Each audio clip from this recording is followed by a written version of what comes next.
오늘은 대림절 두 번째 주일인데 우리 황원호 집사님 또 황인숙 집사님 가정에서 촛불을 켰어요. 이 촛불은 평화를 상징합니다. 평화. 지난주는 뭐였죠? 지난주 첫 번째 촛불은 소망. 다 같이 소망. 이 소망이 없는 사람은 죽은 사람이에요. 무덤에 있는 사람은 소망이 없어요. 살아있는 사람들은 다 소망이 있어요. 두 번째 현 촛불은 평화. 다 같이 평화.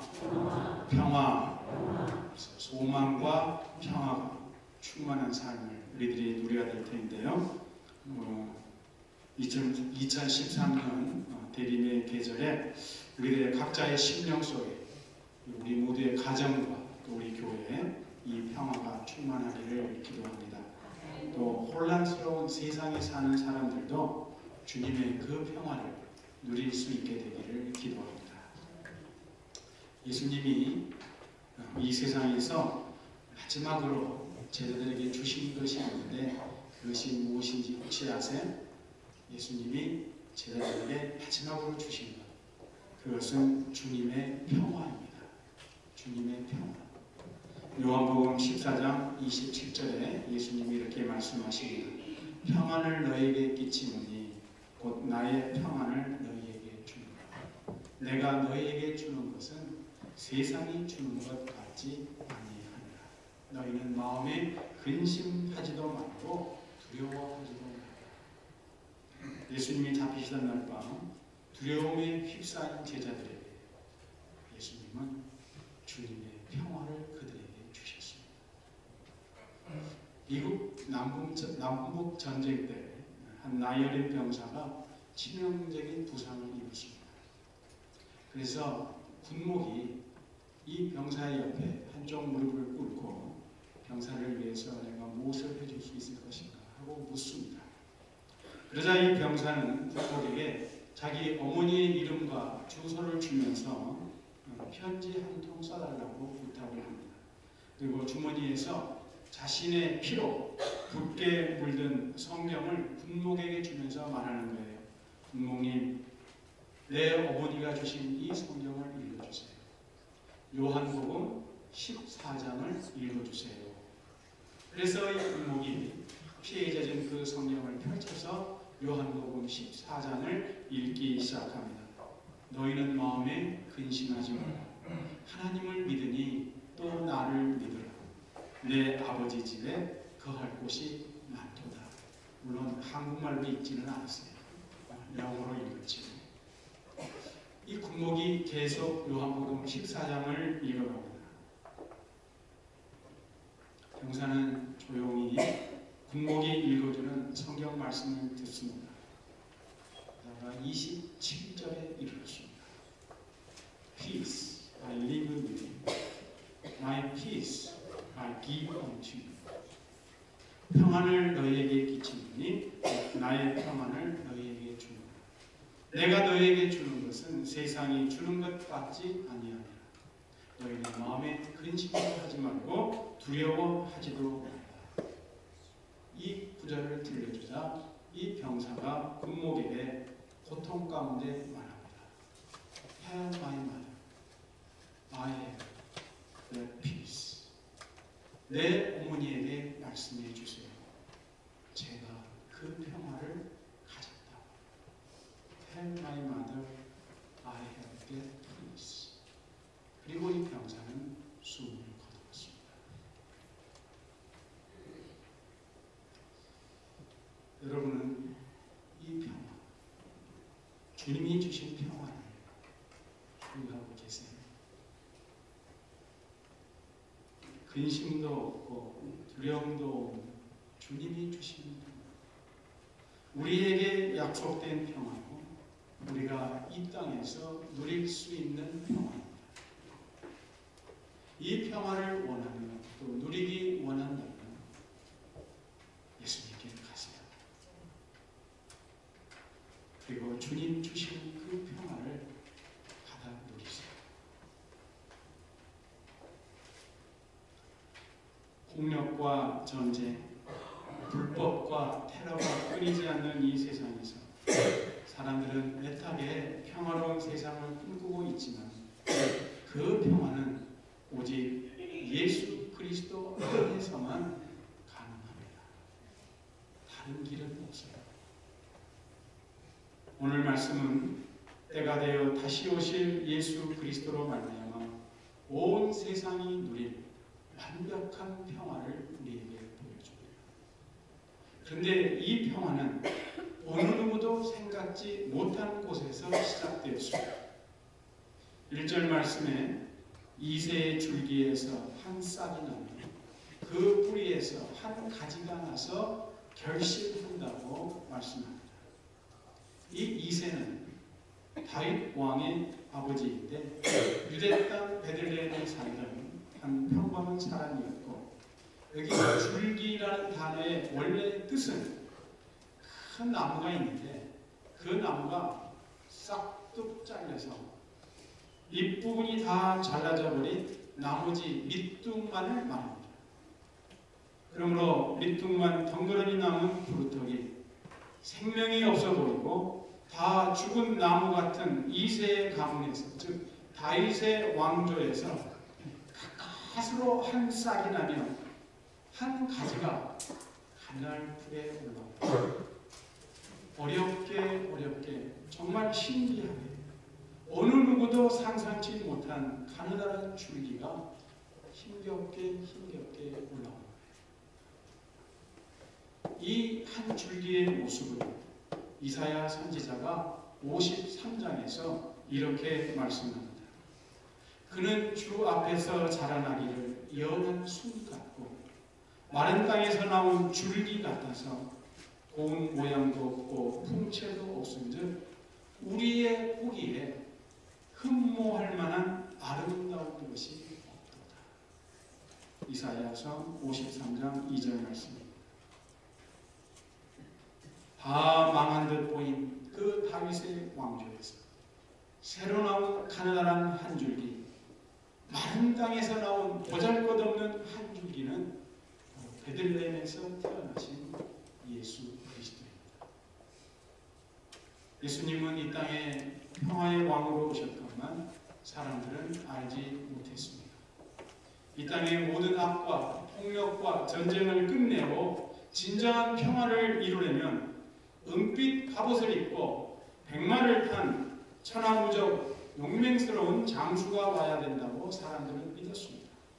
그런데 정작 오신 평화의 왕 예수님은 어떻습니까? 다시 한번 이사야서 53장 3절 말씀을 봅니다. 그는 멸시를 받아 사람들에게 버림받았으며 간고를 많이 겪었으며 질고를 아는 자라.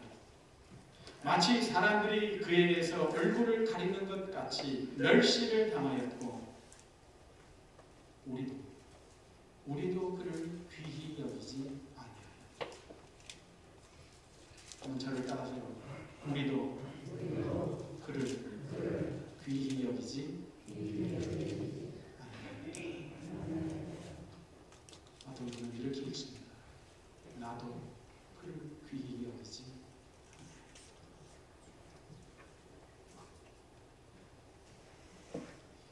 마치 초대받지 않은 손님처럼 예수님은 이 땅에 조용히 오셨습니다. 아무도 그를 따뜻하게 환영하지 않았으며 거들떠보지도 않았습니다. 그 예수를 귀하게 여긴 분이 계십니다. 하늘 아버지입니다. 하나님은 예수를 귀하게 여기사 그에게 하나님의 신 성령을 기름 붓듯 부어주셨습니다. 하나님의 신은 지혜와 총명의 신이요 재능과 묘락의 신이요 지식과 여호와를 경외하는 신입니다. 하나님의 신 성령에 충만한 예수는 이 땅에 평화를 심기 시작하였습니다. 그래서 이 예수를 베드로는 이렇게 말씀합니다. 사도행전 10장 36절부터인데 만유의 주 되신 예수 그리스도로 말미암아 화평의 복음을 전하사. 어떤 복음이요? 화평의 복음을 전하사 이스라엘 자손들에게 보내신 말씀, 곧 요한이 그 세례를 반포한 후에 갈릴리에서 시작하여 온 유대에 두루 전파된 그것을 너희도 알거니와. 예수님이 전한 복음은 화평의 복음, 평화의 복음입니다. 모두가 귀히 여기지 아니하였던 예수, 이 땅에 낮고 천하게 오신 예수, 그저 한 시골의 목수의 아들로만 알았던 그에게 하나님의 신이 임하셨고, 그런 신이 사람의 속에 무엇이 있는지 아심으로 눈에 보이는 대로 심판치 아니하시고 귀에 들리는 대로 판단치 아니하십니다. 공의로 가난한 자를 돌봐주시고 정직으로 세상에 겸손한 자들을 대해 주셨습니다. 그 입의 막대기와 입술의 기운, 즉 말씀으로 죄악된 세상을 치시고 악인들을 물리치셨습니다. 공의로 허리띠를 삼고 정실로 몸에 띠를 삼으시어서 하나님의 대적들을 물리치셨습니다. 그리고 마지막으로 이 땅을 떠날 때 그의 사랑하는 제자들에게 그의 평화를 주시고 권세 잡은 자들에게 붙들려 징계를 받았으며 채찍에 맞았고 찔림을 당하였고 손과 발에 못이 박혀 우리 죄를 대신해서 십자가에 매달려 피 흘리셨습니다. 왜냐하면 피 흘림이 없이는 죄 사함이 없기 때문입니다. 그러나 예수님은 장사된 지 3일 만에 다시 살아나시고 부활하신 예수님은 하늘에 오르사 하나님 보좌 우편에 앉으셨습니다. 그러나 이 예수님이 온 세상의 심판자로 다시 오시면 예수님은 공의와 정직 그리고 성실로 이 땅을 심판하십니다.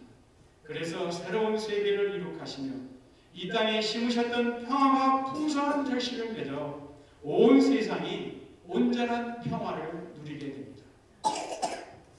많은 세월 동안, 정말로 많은 세월 동안 이 땅의 지도자들과 백성들이 피 흘림도 없고 전쟁도 없는 평화로운 세상, 근심도 두려움 없는 세상을 꿈꾸었지만 이루지 못했습니다.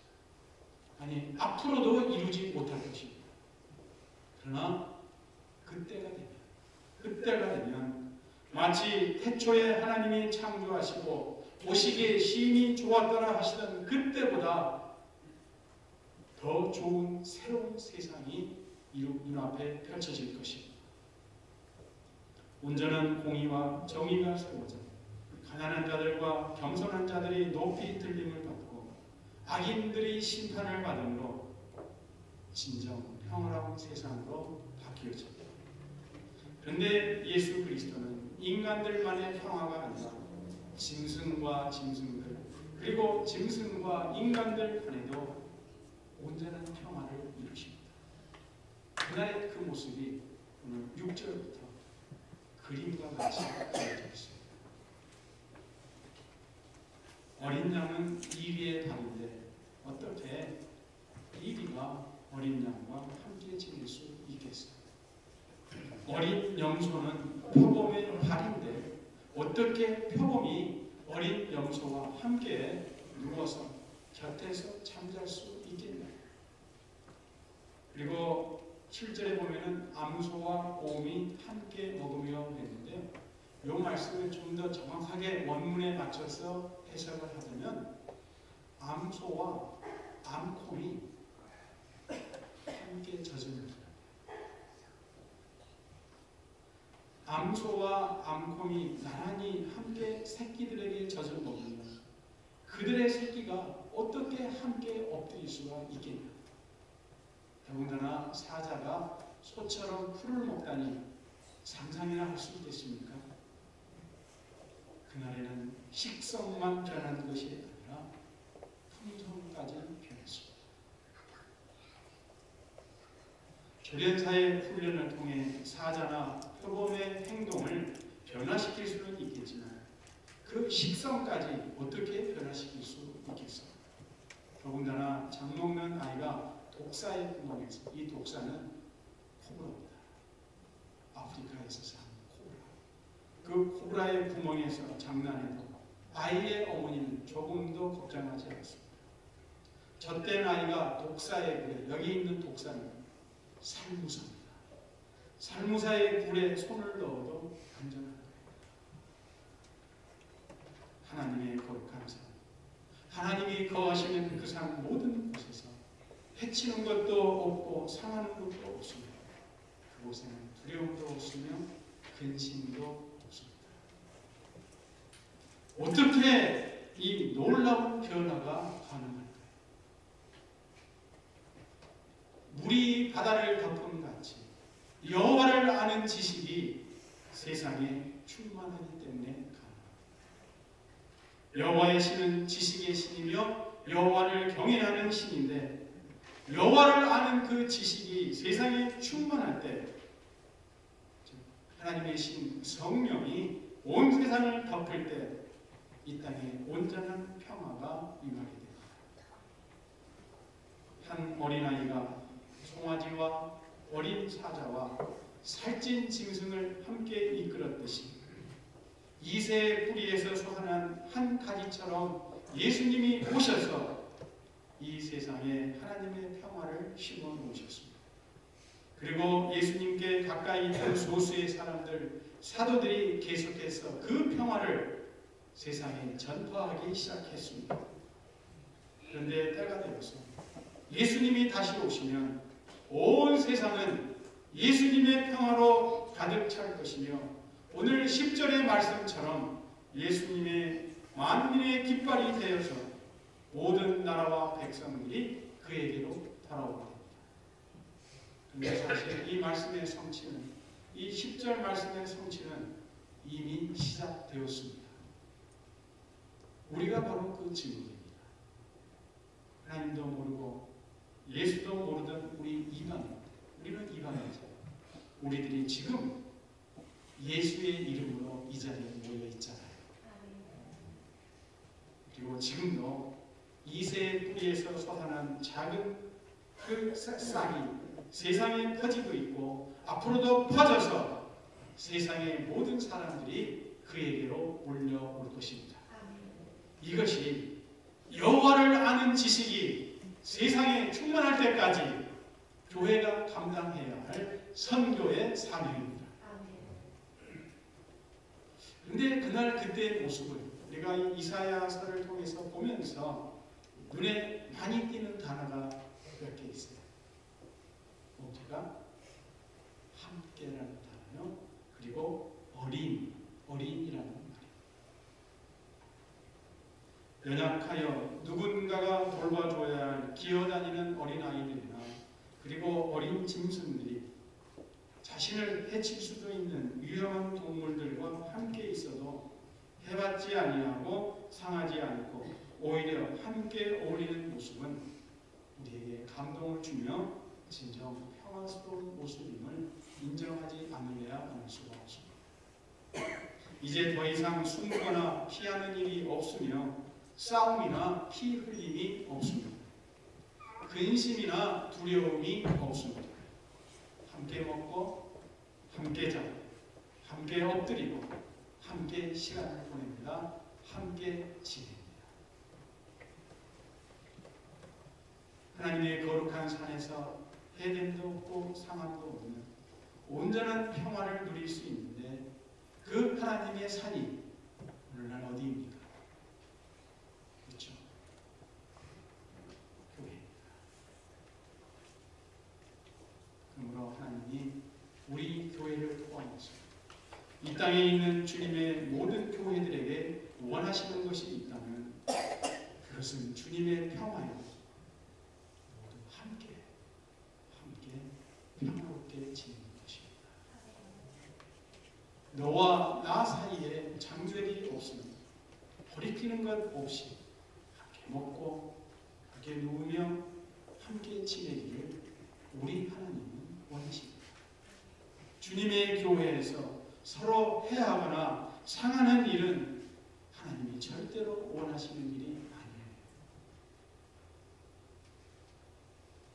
그렇게 되려면 물이 바다를 덮은 같이 여호와를 아는 지식이 우리 가운데 충만해야 합니다.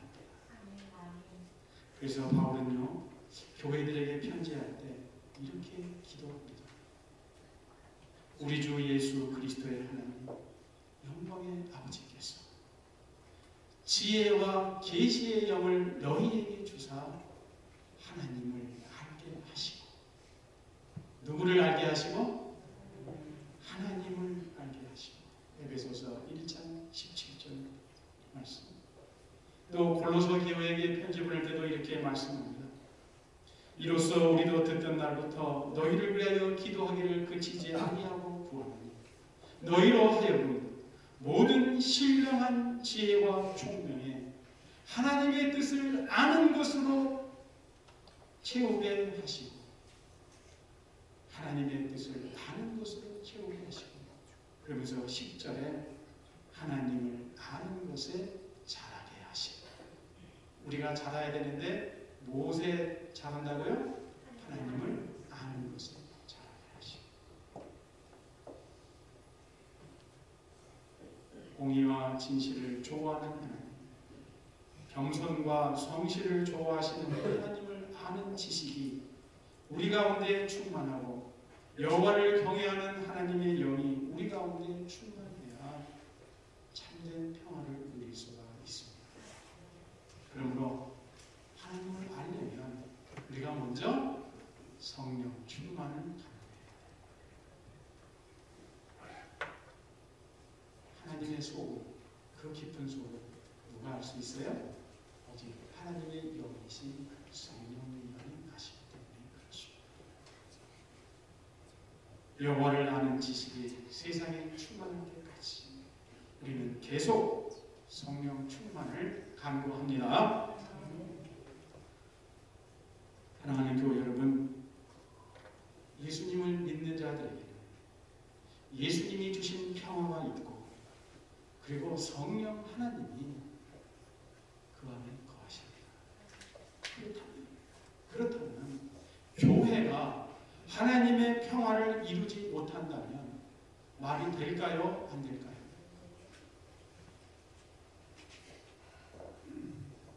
주님이 평화를 주셨고,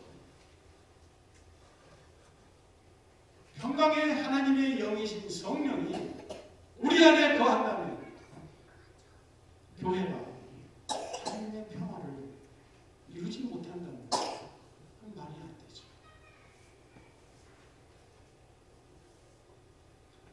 평화의 왕이 다시 오심을 기다리는 계절에 이사야 선지자를 통해 오늘 우리에게 보여주신 온전한 평화를 그리며 우리 자신을 돌아봅니다. 내 마음에 아직도 일이나 표범, 사자와 곰 같은 짐승의 사나운 것이 웅크리고 있다면 그 사나움을 십자가에 못 박고 온유하고 겸손하신 예수님의 마음을 품습니다. 바울이 에베소 교회에게 이렇게 말합니다. 너희가 부르심을 받은 일에 합당하게 행하여 모든 겸손과 온유로 하고 오래 참음으로 사랑 가운데서 서로 용납하고 평안에 매는 줄로 성령의 하나 되게 하신 것을 힘써 지키라. 에베소서 4장 1절로 3절로 있습니다. 너희가 부르심을 받은 일에 합당하게 행하여 모든 겸손과 온유로 하고 오래 참음으로 사랑 가운데서 서로 용납하고 평안에 매는 줄로 성령의 하나 되게 하신 것을 힘써 지키라. 우리 모두가 평화의 줄로 매여 있습니다. 이미 평화의 줄로 우리 모두가 매여 있음을 여호와를 아는 지식이 세상에 충만할 때까지 우리는 기억해야 합니다. 기도하십시오.